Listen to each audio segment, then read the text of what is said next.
جمعے پڑھانے والا بندہ تھا، بڑا شاندار خطبہ دیتا تھا،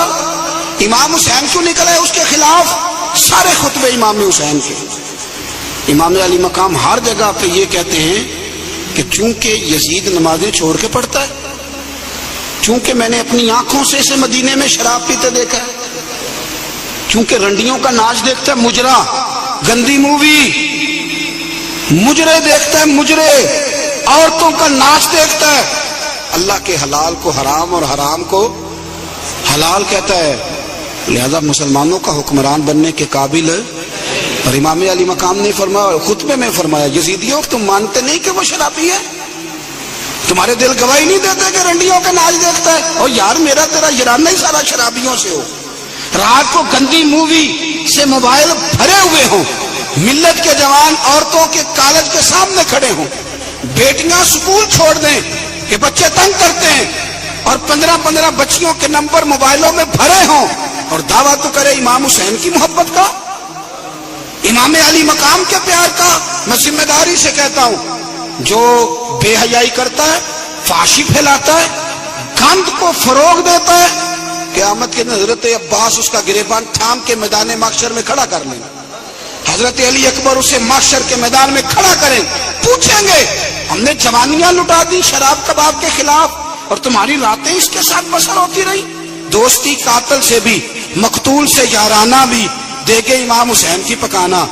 اور پرموٹ یزید کی سوچوں کو کرنا، نظریں بھی گندی، باتیں بھی گندی، گفتگو بھی میلی، اور صبح و شام باتیں بے حیائی کی، اور تذکرے امام حسین کے ہم سے نہ رقم ہوں گے، قصیدے یزید کے، ہم لوگ تو حسین کے سیرت نگار ہیں۔ ایک دروازہ کھٹکھٹاؤ، ایک، ہم مومن ہیں، مسلمان ہیں، خبردار یہ گند مند سارا ڈیلیٹ کرو، ہمارا اس سے کیا لینا دینا،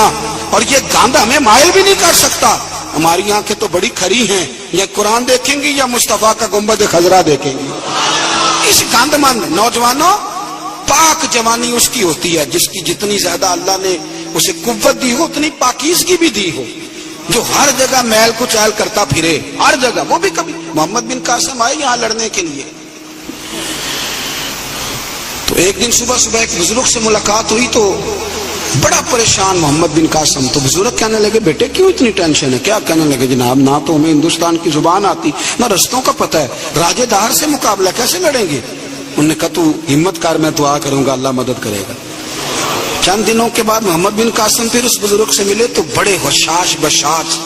بزرگ کہنے لگے کیا بات ہے، بڑے خوش ہو؟ کہنے لگے بزرگوں پتہ کرا لیا، 2 گھنٹے سے زیادہ میرے مقابلے میں کھڑا نہیں رہ سکتا۔ جوانوں جاگ کے سننا، 2 گھنٹے سے زیادہ کھڑا نہیں رہے گا۔ کہا کیوں؟ کہنے لگے میں نے پتہ کرایا ہے، وہ نظر کا گندا ہے، اس کی تو ماموں کی بیٹیاں اس کی نظر سے نہیں بچتی، گندا ہے نظر کا، پھپھو چچا اور خالہ کی بیٹی کو بھی تاڑتا ہے، راجہ دار گندا ہے، گندے لوگ میدانوں میں ٹھہر نہیں سکتے، 2 گھنٹے کے بعد بھاگ جائے گا۔ میں 17 سال کا جوان ہوں، چڑھتی جوانی ہے، پر اگر زبان پر کوئی چیز جاری رہتی ہے تو مصطفیٰ کریم کے دین کے ترانے جاری رہتے ہیں۔ یہ کیا بات ہوئی کہ مسلمان ہو، کلمہ گو، اور وہ کہے جی ہو بڑا مشکل ہے جوانی میں بچنا؟ کیا مشکل ہے؟ کون کہتا ہے مشکل ہے؟ کس نے کہا ہے مشکل ہے؟ جوانی تو نام ہی پچ جانے کا نام، حوصلے ہی سارے جوانی میں ہوتے۔ اور تیری جوانی پر اقبال نے اپنے بیٹے کو دعا دی تھی،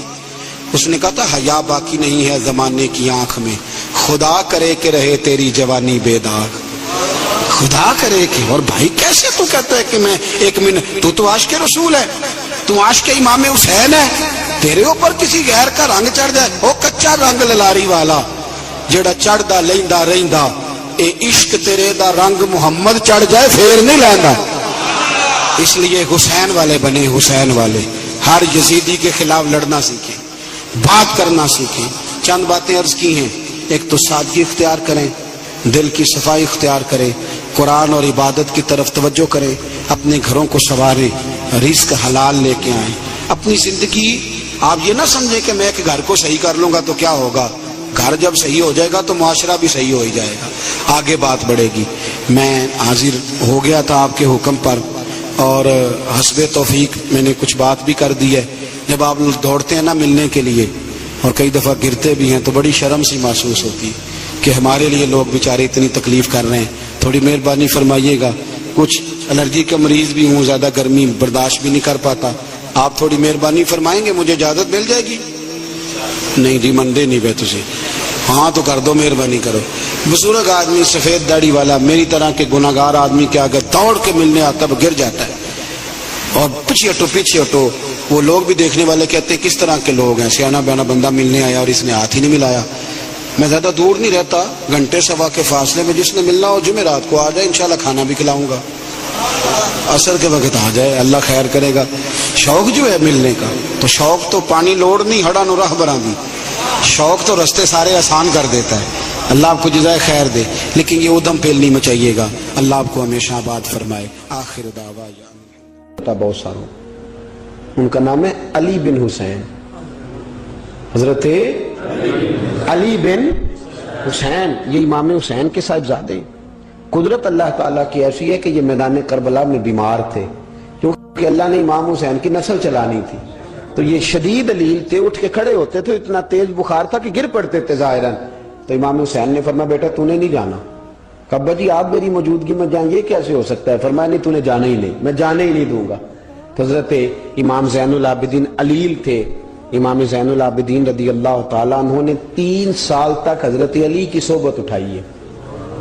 بعض روایات میں اس سے زیادہ بھی آیا ہے۔ کچھ لوگوں نے لکھا جب آپ میدان کربلا میں گئے تھے تو 30 سال سے عمر زیادہ تھی، 30 سال سے عمر، اور داڑھی مبارک جو تھی نا آپ کی، جو لوگ شروع سے داڑھی نہیں نہ کٹواتے ان کی زیادہ لمبی نہیں ہوتی، جو شروع سے داڑھی رکھ لیتے ہیں نا، کیا پنجابی میں کہتے ہیں سچی داڑھی،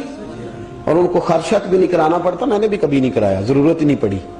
وہ نہیں کرانا پڑتا اس لیے کہ جو داڑھی شروع سے ہوتی ہے نا وہ اتنی زیادہ بڑی بھی نہیں ہوتی اور پھیلتی بھی نہیں۔ تو حضرت امام زین العابدین کی داڑھی بہت زیادہ بڑی نہیں تھی، داڑھی مبارک آپ کی ٹھوڑی کے نیچے تھی تو زیادہ بڑی نہیں تھی کیونکہ شروع سے رکھی ہوئی تھی، یہ نہیں کہ تو داڑھی ان کی 33 سال عمر مبارک تھی، با اختلاف روایات، کچھ لوگوں نے اس سے کم بھی لکھی ہے۔ 2-4 مہینے کے بعد جب کربلا سے واپس لوٹے تو ساری داڑھی سفید ہو گئی۔ حضرت علی کی ایک زوجہ اس وقت حیات تھی، امام زین العابدین آگے آ رہے تھے گھوڑے پہ، حضرت علی کی زوجہ نے آگے جا کے دیکھا نا قافلے کا استقبال کرنے گئی، تو امام زین العابدین آگے تھے تو جھٹ سے انہوں نے منہ چھپا لیا، پیچھے ہو گئی اماں جی۔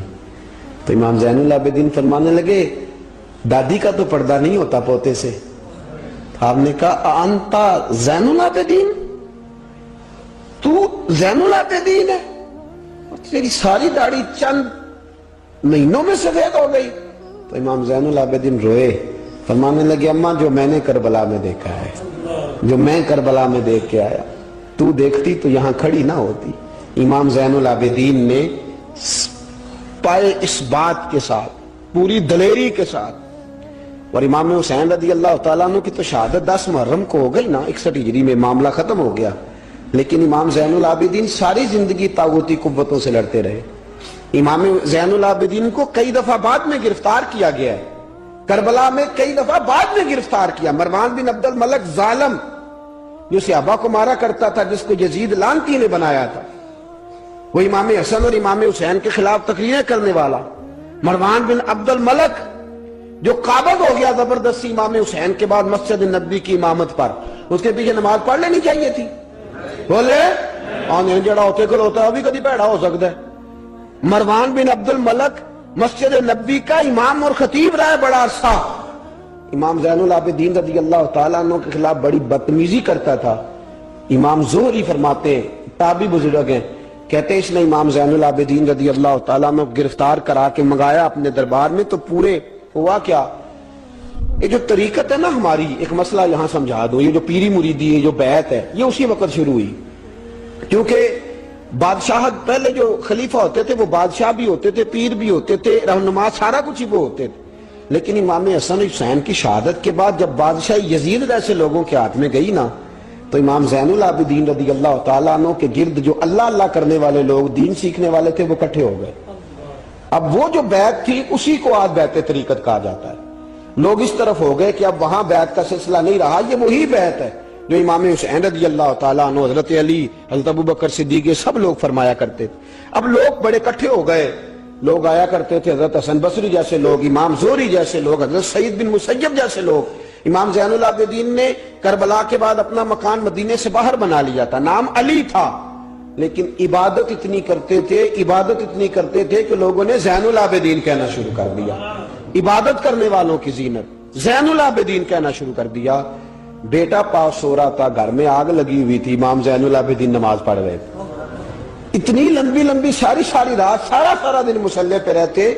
تو بہت سارے لوگ عقیدت مند ہو گئے۔ تو مروان کو خطرہ ہوا کہ کہیں امام زین العابدین میرے خلاف کوئی محاذ نہ بنا لے، اس نے ایسے ہی الزام لگا کہ امام زین العابدین کو گرفتار کر کے جیل میں ڈال دیا بلا وجہ۔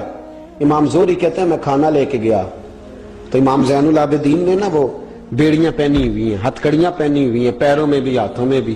تو کہتے ہیں میں نے کہا حضور آپ کتنی تکلیف میں ہیں، یہ لفظ میں نے کہا تو میرے شیخ تھے، استاد تھے، پیر تھے، میں رو پڑا، میں نے کہا حضور آپ کتنی تکلیف میں ہیں، تو کہنے لگے زہری میرا امتحان ہے، مجھے امتحان دینے دے،